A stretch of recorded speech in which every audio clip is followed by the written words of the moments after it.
Мамлекеттин экономикасын өнүктүрүү жана экономикалык коопсуздукту камсыз жөнүндө айтып жатып, экономиканын байкоого алынбаган сектору же жөнөкөй тил менен айтканда көмүскө экономика өңдүү теманы белгилеп кетсем.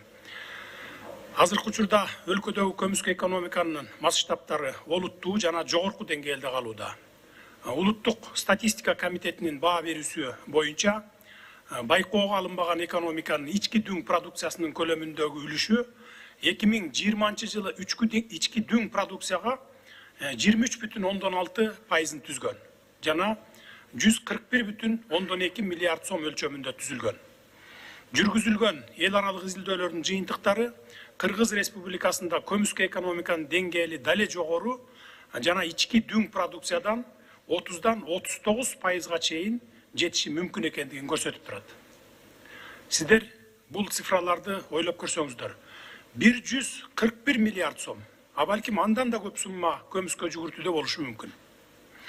Экономиканын ушул көмүскө жүгүртүүсүнөн биз жыл сайын салыктык төлөмдөр түрүндө 25 миллиард сомдон ашык акча албай калуудабыз. 25 миллиард сом. Бул бюджеттин тартыштыгынан дээрлик 2 эсеге көп.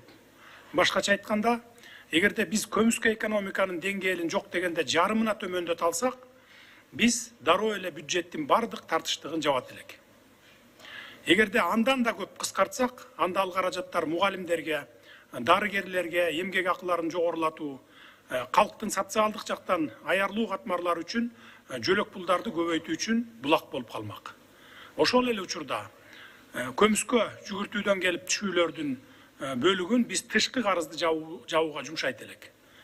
Мисал катары, Кыргыз Республикасындагы алкоголдук продукциянын көмүскө жүгүртүлүшү боюнча маалыматтарды сиздерге айта кетсем, 2010 жылдан тартып легалдуу арак продукциясынын өндүрүмүнүн көлөмү дээрлик 4 эсеге 2020 жылдын жыйынтыгы боюнча 1.307.000 декалитрден 340.000 декалитрге чейин төмөндөгөн. Бул бизде өтө аз ичип калгандык тууралуу айткан жок. Ал алкоголдук тармактын көмүскөгө улам тереңдеп кирип жаткандыгын күбөлөндүрүп турат.